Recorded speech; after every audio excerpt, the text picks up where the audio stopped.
Awesome. Thank you so much to Hudson. And also happy birthday, by the way, from all of us at Act to Change. Hi, everyone. My name's Richard. I'm an inaugural board member at Act to Change, and I'm based out of here in Los Angeles. I'm super excited to be here because number one, I just have so much gratitude for everyone that's making this work. So of course, thank you to Hudson for leading that panel. Thank you to Xian, Vicky, and Lehman as well for your time. And thank you to Apex for Youth based out of New York City for connecting all of us. So up next, what we have is another really exciting event. What's going to come up here is I'm just really excited to introduce Komal, Carolyne, and Kathleen. So these folks were, hey, how's it going? What's up? How y'all doing? Hello. So just to finish off the intro here, all of y'all were amazing interns for us here at Act to Change from last summer. Shout out to CAPAL, the Conference on Asian Pacific American Leadership, for connecting all of us. So with that, I'm gonna pop off now and let y'all present your amazing work. Okay, great. Thank you so much for that introduction, Richard. And thank you to everyone joining us today for this conference. We're so thrilled to be in this space, even if we can't meet in person. So this segment of the conference is hosted, like Richard said, by myself and Komal and Kathleen. We all interned for Act to Change over the summer, and our project was creating a toolkit to address the rise of anti-Asian sentiment in the face of COVID-19 and provide youth with the knowledge and concrete tools to confront it.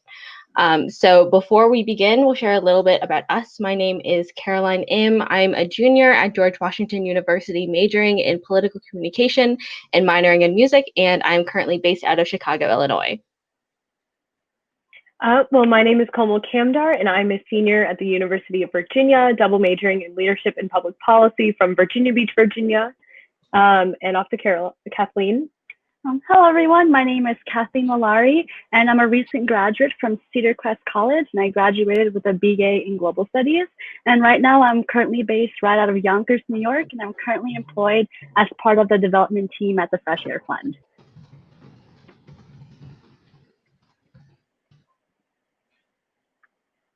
Okay, great. So the organization Stop AAPI Hate took surveys about the rise of racism and xenophobia during the pandemic, and they found that 1,843 hate crimes or incidents occurred in only the first 8 weeks of reporting. And also within this data, they found that AAPI women were harassed 2.4 times more than men, and that elderly made up 7.8% of the respondents. So we're really seeing this undeniable rise in anti-Asian sentiment that hails back to historical anti-immigrant and yellow peril narratives. Within this context of the intersection of racism and COVID-19, in this presentation, we're going to be delving deeper into the history and trends of anti-AAPI racism and how it applies today, connecting this to digital activism and discussing concrete tools, understanding how to apply these tools to anti-Blackness and AAPI solidarity, and talking more about Act to Change's toolkit and how you can use it as a resource and guide. So I'm going to be talking a little bit about the history of anti-AAPI sentiment in the United States. Obviously, our Asian American and Pacific Islander histories are extremely vast and complex. So I'm just going to be giving a very brief overview of some of those histories and how we're seeing the same themes in our lives today. The U.S. government first allowed Asians to immigrate to the United States as a replacement for African slave labor after abolition. Most of these immigrants were of Chinese origin, and they played an integral role as miners, railroad builders, farmers, factory workers, and fishermen. However, with the rise of Chinese immigration also came the codification of anti-immigrant laws like the 1882 Chinese Exclusion Act. There was also a rise of anti-Asian sentiment in social life, which is now referred to as yellow peril. Another prominent example of anti-Asian sentiment was during World War II, when President Franklin Delano Roosevelt signed Executive Order 9066, which interned all Japanese and Japanese Americans regardless of their citizenship status. Again, after the 9/11 attacks on the World Trade Center, South Asian communities fell under attack of anti-Asian and anti-Muslim sentiment. Regardless of ethnicity or religion, these communities face common discrimination in the United States and continue to be affected by it today. So as we've discussed, we're now seeing a return of a lot of this anti-Asian sentiment. Among all of these eras, there's a common thread of the United States not seeing Asian Americans and Pacific Islanders as American, but rather being perpetual foreigners. Regardless of our citizenship status or how many generations our family has been in this country, we continue to be othered and face the traumatic effects of that. So we just want to say that if you are a witness or victim of a hate crime, please remember to prioritize your safety, not blame yourself, and seek support from people that you trust. We know that this is a really scary and difficult time for a lot of people. So if you would like more resources, you can find more information and concrete tools on Act to Change's Toolkit, which we will discuss later in this presentation. All right, thank you, Caroline, for that introduction discussing the rise of anti-Asian xenophobia in the face of COVID-19. I will now discuss digital activism because it's important to know how to utilize the technology available to us to both engage and educate others. So what is digital activism? Digital activism utilizes digital tools like your phone, computer, and social media to affect social or political change. Now more than ever, what's happening in politics has become more personal. With a quick search on your phone, you're met with limitless resources that allow access to what's happening almost anywhere in the world.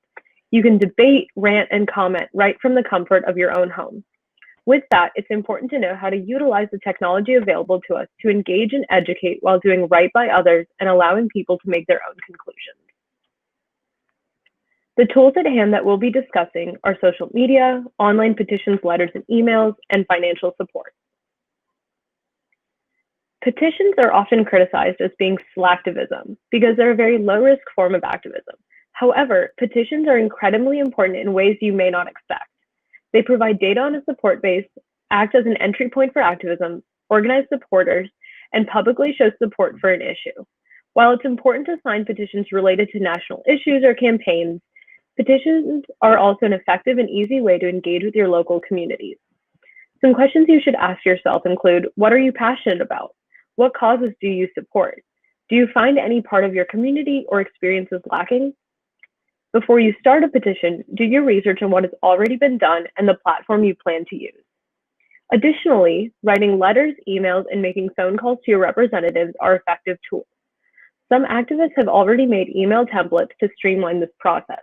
Try rewording them to bypass template filters and ensure that your voice is heard. Here are some popular petition websites, from ipetitions.com to petitions.whitehouse.gov. Now, let us consider social media.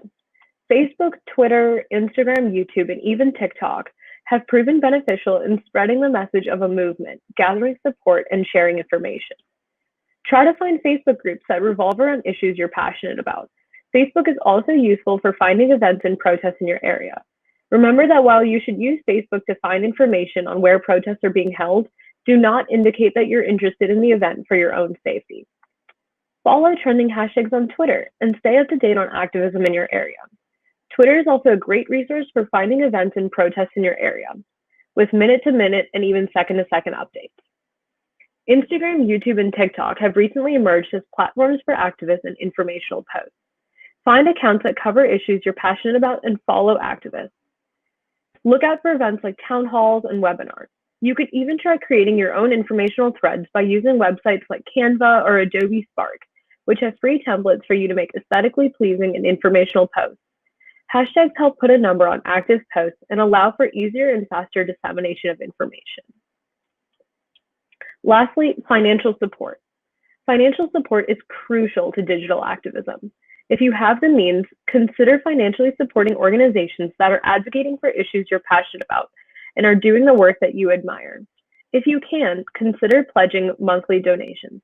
Even $3 to $5 per month can make a big difference to organizations if enough people do it. Remember that to affect change, we must build a sustainable movement.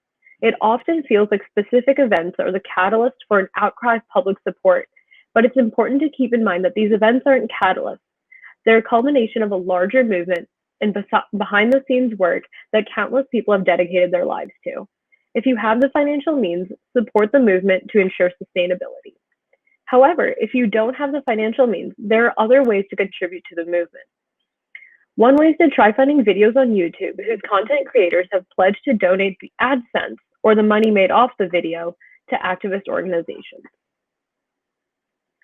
Performative activism is when one's actions regarding any social or political movement is done for the sake of showing that one has done it, as opposed to actually supporting the cause. It is when you use activism to put on a performance for others, rather than genuinely engaging in the movement to affect change. In layman's terms, performative activism is when someone does something for the likes or because they don't want to miss out on what they see as a trend, rather than fully understanding the gravity of the situation and why action is needed. There are many terms for this, from optical allyship to virtue signaling, but they all refer to the same concept of lacking critical engagement and performing instead of for the cause. While no one can entirely prevent performative activism, the most important thing is to make sure that you aren't being performative yourself. With every post, ask yourself, why did I post this? What purpose does it have? What am I actually doing to support the cause? Before turning your attention to others, turn to yourself and critically engage with your own behavior. It is true that liking or reposting a post is significantly easier than signing or setting up a petition, organizing with your community, or joining a demonstration in the street. Some look down on digital activism because of the low-risk aspect, with critical names such as clicktivism or slacktivism. This is why it's imperative when engaging in digital activism that you focus on two main things: educating your audience and encouraging action. Social media has made the transfer of information faster and easier than ever before. Make sure when sharing your content that you do so intentionally and in a way that helps your audience. Recycling the same posts among your friends helps no one. Also remember that posting should never be your end goal. It should always be in pursuit of greater action outside of the digital realm. Digital activism is still strange and new to all of us. Don't be afraid of making mistakes, but critical self-reflection is imperative to responsibly engaging in digital activism. For more information on digital and physical activism, check out the corresponding sections in the Toolkit on Act to Change's website. All right, thanks, Komal, for talking about some ways on how we can affect change and further build a sustainable movement. And this actually segues really well with our next topic on approaching the subject about anti-Blackness and AAPI solidarity with our families and communities. And I'm sure with recent events, many of us have had to sit at the dinner table with our parents and older family members and found that there may have been some pushback when it came to Black Lives Matter and our role as allies. So in this segment, we'll talk about how we can prepare to meaningfully engage in conversation with our families, discuss any misconceptions, and finally, what commitments you and your family can make to be better AAPI allies. So some general advice to keep in mind as we try to unpack this in 10 minutes or less. So first things first, be humble and educate yourself first while figuring out ways to empathize. We need to acknowledge that there will be experiences that our families have had that we may not even know about, that may either fuel their desire to be an ally or even be a cause for them to want to take a step back from the social movements happening today. So what's important is to try to walk in their shoes and understand their why. So let's try not to assume that they don't understand because they haven't lived in this country for long or that they're too old. And another thing to keep in mind is to follow up. This is definitely not a one-time conversation. And you have to know your limits. For our children of immigrants in the audience and those who encounter difficult conversations about racism and anti-Blackness in their families, as a friendly reminder, dismantling deeply rooted preconceptions is a really daunting task. And it shouldn't be left for you to untangle this all by yourself, especially in a one-time conversation. So moving on to preparing our family members for meaningful conversation. Just like everyone else wanting a productive conversation, everyone needs to have some context, right? So go ahead and share resources like our toolkit and even social media posts that explain who Breonna Taylor, George Floyd, and countless others were. And here we have on the slide the sources we have found in our toolkit that you can download on Act to Change's website. So first things first, Letters for Black Lives is a YouTube video and a series of social media posts that explains BLM to families through an open letter written by AAPIs in 30 different languages. Also, to better explain the history of police brutality in the US, we have also linked in the toolkit an article from the Smithsonian Magazine. We also have shown here an opinion piece in the print, which is an Indian news website that talks about the foundations of solidarity building.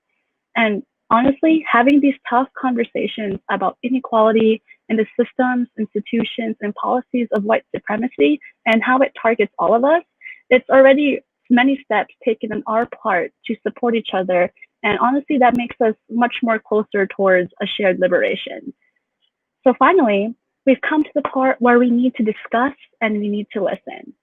Remember how I mentioned how you need to empathize and educate yourself? Well, you can start by doing that by bridging the gap between you and your family members. Ask your parents about their own experiences with oppression and even discrimination, either here in the US if they had recently immigrated, or back in their home countries before they left.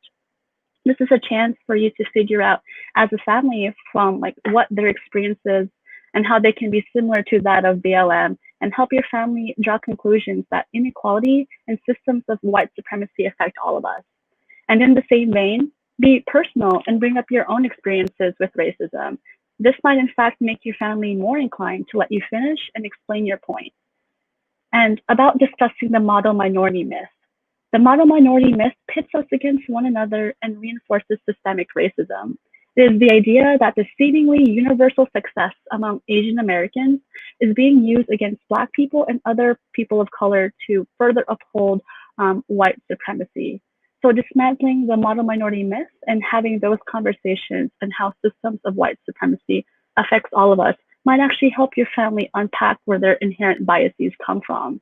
And for me personally, as someone who is Filipino, I've tried to have these conversations with my own family. And in all honesty, it helped us unearth a blatant post-colonial mentality that upholds Western and Spanish colonialist ideals and values above our own. And the very idea that one's closeness to whiteness or this Western ideal elevates their value in society, just as a personal example on my part. And with that said, how can AAPI support the Black community during this time? Hopefully, we were able to spark in our audience today to think and to reflect on how we might have internalized anti-Blackness. And in light of that, we should challenge the model minority myth and show up for the Black community right now. And we can do that by being more conscious of our social media intake. So part of solidarity building is actually learning from each other and learning from many different perspectives as we can. So following more Black leaders on social media, like Kimberly Bryant, who is the founder of Black Girls Code, or Ibram Kendi, the author of How to Be Anti-Racist. Also in the same vein, you can also follow, repost, and learn from other Asian racial justice activists. You can find their accounts like 18 Million Rising or The Mei Lee Show on Instagram. And reiterating what Komal had touched on, signing petitions, reposting social media, and even donating to orgs that you are passionate about are always great ways to help. An important reminder and something that you should do is send your Black friends and colleagues a text or even a call, and to remind them that you are there for them and that you are holding space for their thoughts and their feelings at this time. And last but not least, go ahead and download our toolkit that goes much further in depth in addressing the rise of racism and xenophobia in the face of COVID-19, and can very well serve as a starting point for all of the youths in the audience to start organizing in their own communities in their own way. So with that being said, what are you waiting for? And that concludes our presentation for this year's Youth Rising Conference. So thank you very much to Act to Change for inviting us again to speak, and to our audience for your time. So please enjoy the rest of the conference.